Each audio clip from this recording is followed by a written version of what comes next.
नमस्कार दोस्तों, स्वागत है आप सभी का मेरे यूट्यूब चैनल में। हमेशा की तरह मैं आज भी आपके लिए एक बेहतरीन सी कहानी लेके आई हूँ और उम्मीद करती हूँ कि आप मेरे इस चैनल को सब्सक्राइब करेंगे एंड वीडियो को भी लाइक कर देंगे। एक एक्सीडेंट जिसमें लीना नाम की एक लड़की घायल होती है और उसे कोई नहीं जानता। कहानी और गंभीर होती है जब पता चलता है कि लीना आज से 13 साल पहले ही गायब हुई थी। तो आखिर वो इतने दिन तक कहाँ थी और कौन है उसकी किडनैपिंग के पीछे, जानेंगे आज की इस वीडियो में, जो German psychological thriller series Dear Child के बारे में है। ये कहानी रोमी हॉसमैन द्वारा लिखी गई है और अब मैं यहाँ आपको बता दूं कि इस सीरीज में कुल 6 एपिसोड है जिन्हें हम 2 वीडियोस के माध्यम से कवर करेंगे। यानी कि आज वाली वीडियो में हम पहले 3 एपिसोड कवर करने वाले हैं और अगली वीडियो में हम नेक्स्ट 3 एपिसोड लेके आएंगे। So without wasting any time, let's start.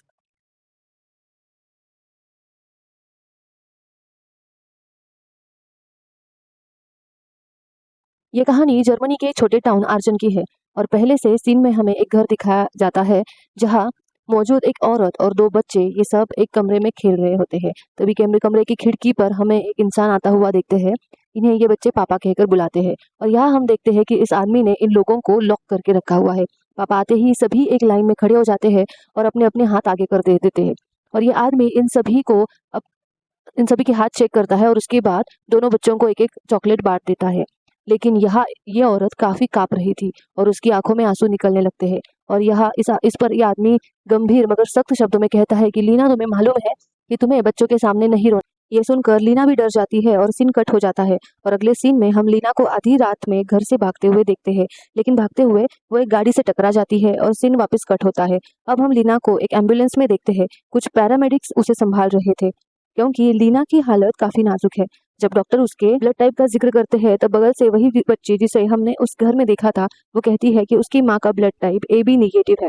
Doctor उससे पूछते हैं कि उसे ये बात कैसे मालूम है। तब ये बच्ची बहुत ही अननेचुरल एंड गंभीर रूप से बताती है कि उसकी माँ ने ही उसे इस बारे में बताया था कि उनका ब्लड AB निगेटिव है, जो बहुत रेयर है। इसमें एंटीजेंस नहीं बल्कि एंटीबॉडीज पाए जाते हैं। इधर एम्बुलेंस के बाहर पुलिस यूनिवर्सिटी हॉस्पिटल में फोन करके जंगल के पास मिले इन विक्टिम्स के बारे में बताती है। हम देखते हैं कि बातचीत के दौरान उसे जंगलों के बीच में किसी के कदमों की आवाज सुनाई देती है, लेकिन अंधेरे में वो कुछ ठीक से देख नहीं पाती। आगे लीना और उसकी बेटी को अस्पताल लाया जाता है जहां लीना की हालत काफी नाजुक हो चुकी थी और हम देखते हैं कि उसे ऑपरेशन थिएटर में ले जाया जाता है। वहीं हम इस बच्ची को देखते हैं जो ना जाने क्यों अस्पताल में हर एक चीज बड़े ध्यान से ऑब्जर्व कर रही थी। वो लाइट्स और साउंड से बहुत इम्प्रेस भी लग रही थी और जब उसे कॉरिडोर में एक तरफ सभी डॉक्टर्स के और नर्सेस के नाम वाला बोर्ड दिखाई देता है, तभी वहां पे एक नर्स बैठी हुई होती है। वो इससे इसका नाम पूछती है और फिर लड़की बताती है कि उसका नाम हना है और वो वहां पे उसकी मॉम के बाहर आने का इंतजार कर रही है।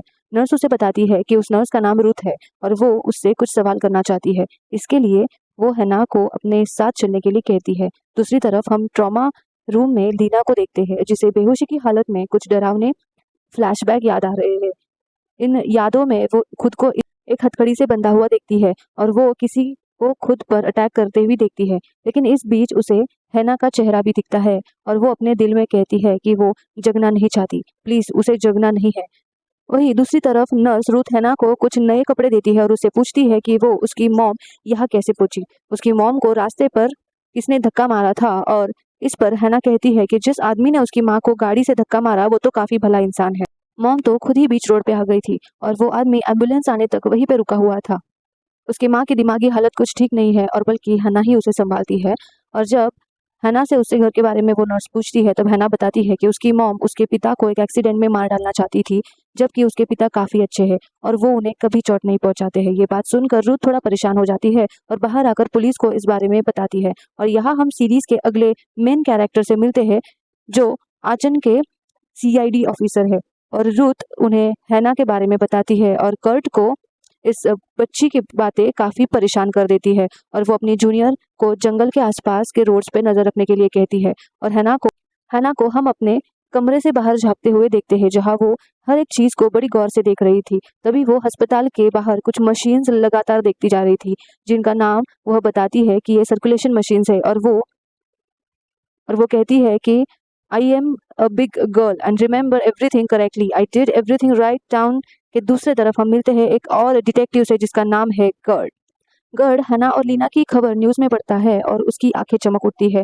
वो तुरंत किसी को फोन लगाता है और गर्ड का फोन एक ओल्ड कपल उठाते हैं जिन्हें वो बताता है कि लीना नाम की एक लड़की आंचल में पाई गई है और उसे ज़्यादा डिटेल वो नहीं पता कर पाया, मगर उसका हुलिया हमारी लीना से काफ़ी मेल खाता है और उन्हें जल्द से जल्द आंचल पहुंचना चाहिए ताकि वो कंफर्म कर सके।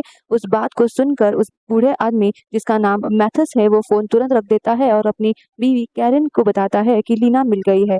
इधर लीना की सर्जरी समाप्त होती है, लेकिन डॉक्टर्स काफ़ी गंभीर लग रहे थे और वो नर्स से पता करने कहते हैं कि इतनी बड़ी गलती कैसे हो गई। जब ये नर्स बाहर आती है तो उसे कर्ट रोकती है और लीना के बारे में पूछती है।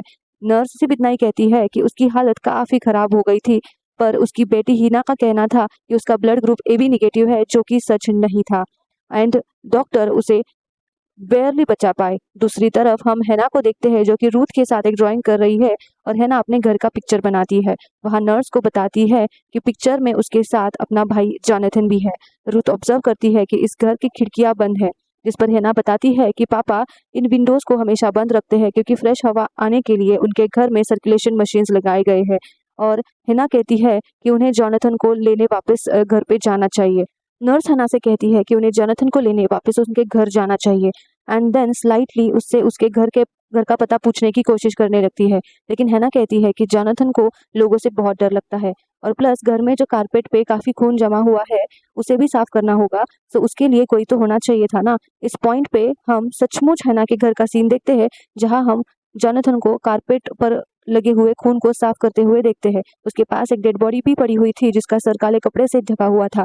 अब हम यहाँ एक और फ्लैशबैक देखते हैं जहाँ लीना दोनों बच्चों के साथ बहुत बुरी हालत में बिस्तर पर लेटी हुई थी और उसके सांस लेने में तकलीफ हो रही थी और बच्चों की हालत भी काफ़ी खराब हो गई थी। तभी वो आदमी जिससे ये ना पापा कहती है एक गैस मास्क लगाकर अंदर आता है और बताता है कि उसने सर्कुलेशन मशीन ठीक कर दिया है। और आगे हम देखते हैं कि हैना से मिलने एक चाइल्ड साइकेट्रिस्ट डॉक्टर हेम्स्टेड और कर्ट आते हैं और हैना उन्हें ठीक पापा की तरह अपना हाथ दिखाती है और इस बारे में पूछने पर हैना बताती है कि वो साबित कर रही है कि उसके पास कोई भी हथियार नहीं है, उसे ये उसके पापा ने सिखाया है। डॉक्टर हेम्स्टेड हैना से पूछते हैं कि उसकी मॉम उसके पापा को चोट पहुंचाने, जिस पर हैना बताती है कि वो सिर्फ एक एक्सीडेंट था।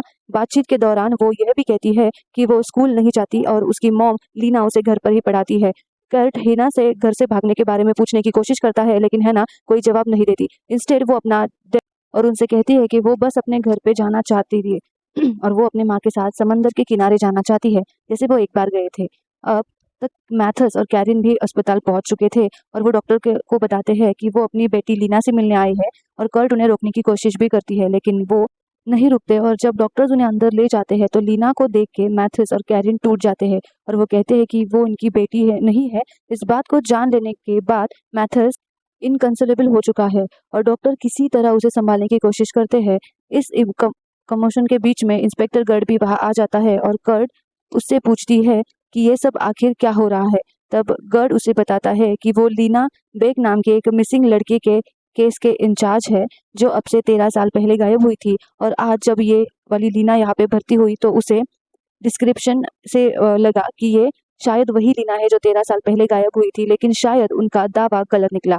क्लियर ये लड़की लीना तो नहीं है। गर्ड मैथिस को शांत करने की कोशिश करता है, लेकिन मैथिस कहता है कि गर्ड ने वादा किया था कि वो उसकी बेटी को वापस लाएगा, लेकिन उसने अपना वादा तोड़ दिया। इधर हैना भी अपनी मॉम से मिलने की रिक्वेस्ट करती है और रुथ उसे लेकर वहां पे जाती है। हैना को देख मैथिस गर्ड को शॉक हो जाते हैं और मैथिस उसे लीना कहकर पुकारता है और उसकी तरफ बढ़ता है, लेकिन वो नर्स रूथ के पीछे छुप जाती है। मन ही मन मैथिस को दादाजी कहकर पुकारती है, इंडिकेटिंग